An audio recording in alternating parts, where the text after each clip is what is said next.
Hello शुभ बिहानी दर्शक नमस्ते म मनोज पाठक युट्युब ब्लगबाट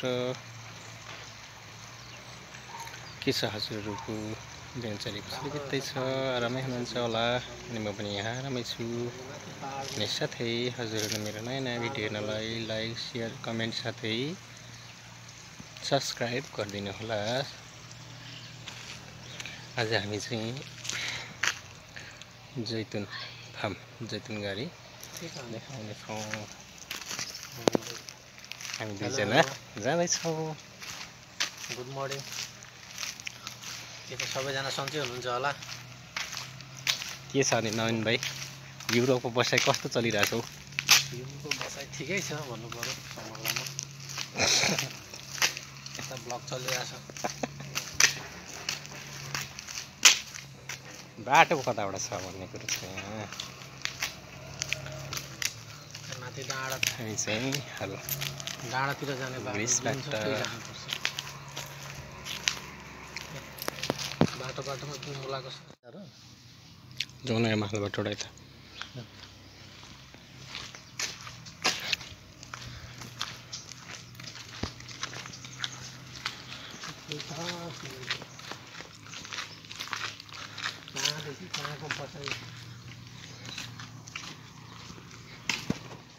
र यसै गरेर म हजुरहरूलाई आज जैतुनबारी जैतुन फार्महरू घुमाइरहेको छु, सन्देशमूलक भिडियोहरू बनाइरहेको छु। हजुरले यस्तै सन्देशमूलक भिडियोहरू हेर्नको लागि, सन्देशमूलक कुराहरू बुझ्नको लागि र हजुरहरू ग्रिस आउन चाहना गरिराख्नु भएको छ, ग्रिस आउन खोजिराख्नु भएको छ, युरोपको अहिले खुब चल्या छ। जति पनि हामी खालि युरोप भनेर कुदिरहेका छौँ, युरोपमा काम गर्न सक्नुहुन्न। तपाईको खाडी मुलुकमा जस्तो सोचेर कम्पनी राम्रो हुन्छ, कम्पनीले दिने हो भन्ने कुराहरू सोचेर चाहिँ नआउनु होला। यहाँ धेरै दुःख हुन्छ। यहाँ जति आउनुहुन्छ धेरै दुःख गर्नुपर्ने हुन्छ। तपाईको एग्रिकल्चरको काम धेरै गाह्रो हुन्छ। कोरिया र युरोपमा एग्रिकल्चरको काम चाहिँ धेरै गाह्रो हुन्छ। त्यसले गर्दाखेरि हजुरहरूलाई सोचेर बुझेर र अहिले नेपालमा तपाईको के भन्छ मेन पावरहरूले चाहिँ तपाईहरुलाई राम्रो छ भनेर पठाउँछ, पैसा खाने गरेको छ। त्यस्तो चाहिँ नहोस्, हजुरहरू नफस्नु होला, बुझ्नु होला। सबै कुराहरू बुझेर मात्रै युरोप कदम अगाडि चाल्नु होला भन्न चाहन्छु। है साथीहरू, आज हामी जैतुनबारी जाँदैछौँ, जैतुन फार्ममा। अनि देख्नुभयो त हजुरहरूले भेडा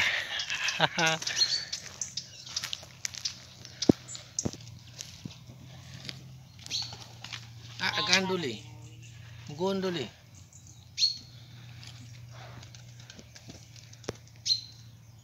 परेवा छन् त्यहाँ। हामी गिर्की गाउँमा छौँ अहिले साथीहरू। यो चाहिँ अङ्गुर खेती यसरी लाउँछ। यो ठाउँमा हेर्नुहोस् अङ्गुर यसरी, तर अङ्गुरको सिजन सकिसक्यो है साथीहरू। अङ्गुर यसरी खेती हुन्छ। अनि यो चाहिँ हाम्रो जैतुन पाक्न सुरु गरिसक्यो। हजुरहरूले जैतुन भन्दा कतिले ओनी ओइल भनेर चिन्नुहुन्छ होला। यस्तो छ हजुर, सब ल हेर्नला सबै। यो चाहिँ हाम्रो अचार खाने जैतुन अचार। यसलाई हाम्रो स्वास्थ्यको लागि एकदमै राम्रो हुन्छ। र ग्रिस भन्ने राष्ट्र पनि धेरै पुरानो संरचना बोकेको राष्ट्र हो। हाम्रो नवीन भाइ फ्यामिलीसँग कुरा गर्दै हुनुहुन्छ। अनि साथीहरू, यो चाहिँ के भन्नुहुन्छ हजुरहरू? यसको चिज पनि यहाँ पाउँदो रहेछ है हजुरहरू। हेर्नुहोस् लोकल कुखुरा कस्तो लाग्यो हजुरहरूलाई? लोकल कुखुराहरू पनि टन्नै छन् यहाँ।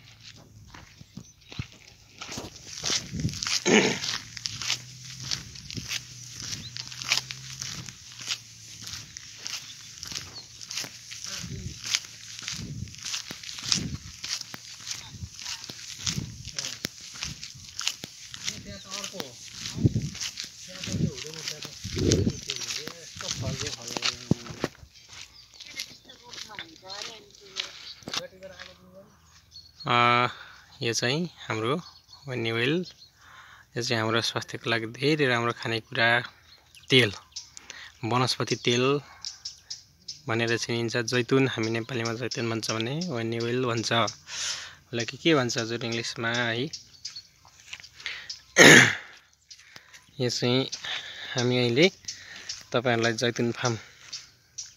जैतुनको बिरुवाहरू कस्तो हुन्छ, कसरी लगाइन्छ भन्ने कुराहरू सन्देशमूलक भिडियो म खिचिरहेको छु। अनि हजुरहरूले मेरो भिडियो हेरिदिनु होला।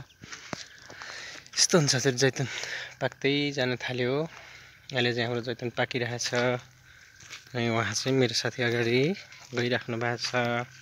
जैतुन फार्महरू यसरी लगाइन्छ। जैतुन फार्महरूमा अहिले हामी जैतुनको काम गर्नको लागि हामी युरोप ग्रिसको कालामाता भन्ने ठाउँमा आइसकेका छौँ। र माथि जैतुन छ भने तल पनि घाँस लगाएर यहाँ घाँस बिक्री गरेर कृषकहरूले उत्पादन गर्नुहुनेछ। कृषकहरू यहाँ धेरै अगाडि हुनुहुन्छ। यहाँ कृषिको काममा धेरै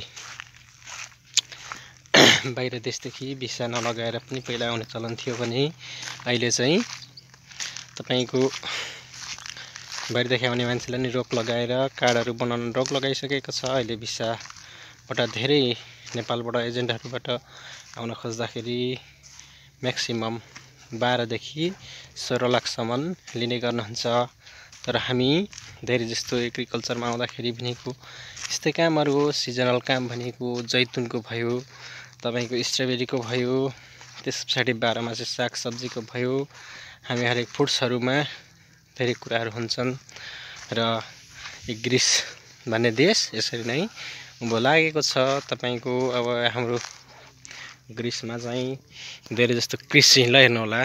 यसरी तपाईको जति पनि घाँसहरू लगाइया छ, तपाईको घाँसबाट घाँस बेच्दा पनि उत्पादन हुन्छ। र यहाँ हरेक पशु पक्षीहरूलाई पनि खुवाउनको लागि यहाँ घाँस बिक्री गरिन्छ।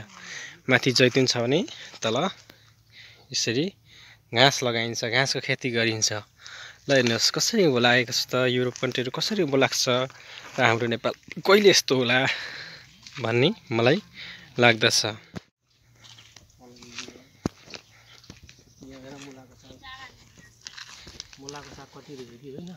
होइन होइन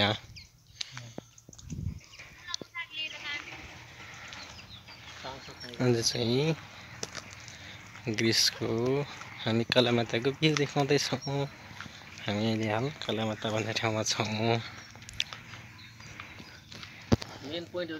ल हेर्नु होला साथीहरू, यो सबै नै जैतुनगारी हो, जैतुन फार्म हो। यहाँ पनि नेपालको सयपत्री पाइँदो रहेछ।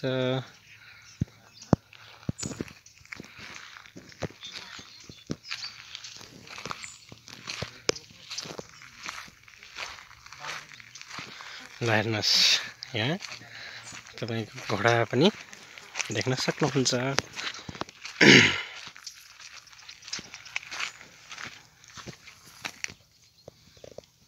ल हेर्नु होला, कालो घोडा नेपालमा चाहिँ चढ्नलाई युज गरिन्छ। यहाँ चाहिँ मासुको लागि घोडालाई युज गरिन्छ। ल साथीहरू, स्याउको आइटमहरू, फलफुलहरू यहाँ चाहिँ धेरै पाइन्छ। ल हेर्नुहोस्, यो स्याउको एउटा तपाईँको नस्पाती या स्याउ के भनौँ अब, यसलाई स्याउ नै भनिन्छ। तपाईँको माल्टा, स्याउ, सुन्तोला, अङ्गुर हरेक कुराले देशहरू उँभो लागेछ। र हाम्रो सबैभन्दा ठुलो कुरा भनेको नेपालमा हामी अङ्गुर खेती कसरी गर्ने भनेर किसानहरू दोधारमा पर्छौँ। ल हेर्नुहोस्, यो अङ्गुर खेती हो। अङ्गुरलाई चाहिँ तपाईँको माथि जान दिँदैन, लहरा पनि हुँदैन। तर यो अङ्गुर धेरै राम्रो फल्छ। यो ग्राफ्ट गरेको अङ्गुर हो, ग्राफ्टिङ गरेको हो। ल हेर्नुहोस्, अङ्गुर खेती यसरी लगाइन्छ। सन्देशमूलक भिडियो। र यो जति पनि माथि पहाडहरूमा देख्नु भएको छ, नेपालमा चाहिँ हरियो वन नेपालको धन भन्ने गरिन्छ भने यहाँ चाहिँ तपाईँको हाम्रो चाहिँ यहाँ ग्रिसमा चाहिँ यहाँको हरेक किसानहरूले तपाईँको जैतुन आफ्नो आफ्नो एरिया तोकेर जैतुनको रुखहरू लगाउनु भएको छ। आय स्रोतको बाटो छ। यसरी कहिले आय स्रोत हुन्छ होला हाम्रो देश नेपाल जस्तो लाग्छ मलाई।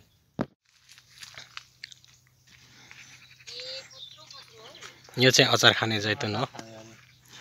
जैतुन एउटा चाहिँ अचार खाइन्छ, अचार लगाइन्छ भने एउटा चाहिँ तेल निकालिन्छ। तेल निकाल्ने जैतुन चाहिँ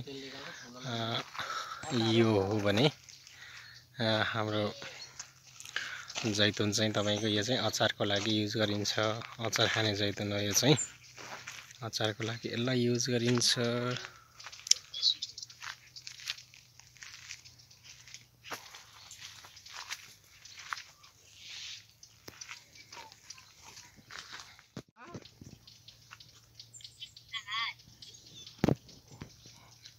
के को आ भनेको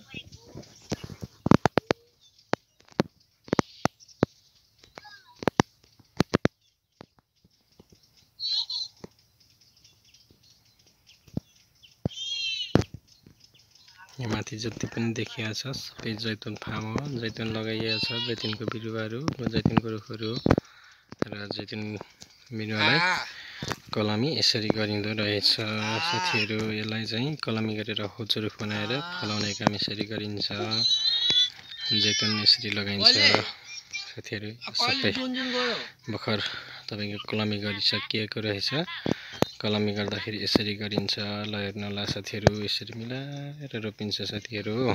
जैतुन खेती यसरी गरिन्छ है।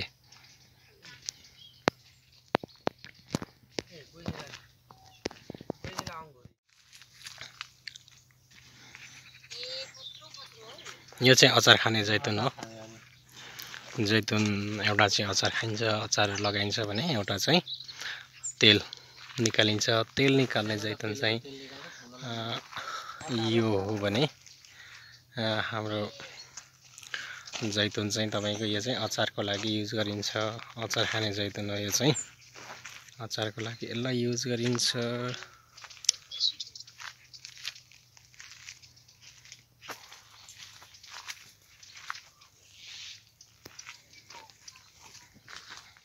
साथीहरू यस्तै जानकारीमूलक भिडियो हेर्नलाई मनोज अफिसियल ब्लग हेर्दै गर्नुहोला, सेयर गर्नुहोला, लाइक गर्नुहोला, कमेन्ट गर्नुहोला भन्दै आजको भिडियो चाहिँ अन्त्य गर्न चाहन्छु।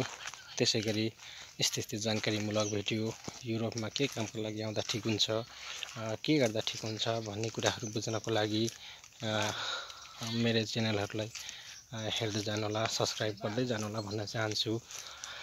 हस्त नमस्कार, बाइ बाइ।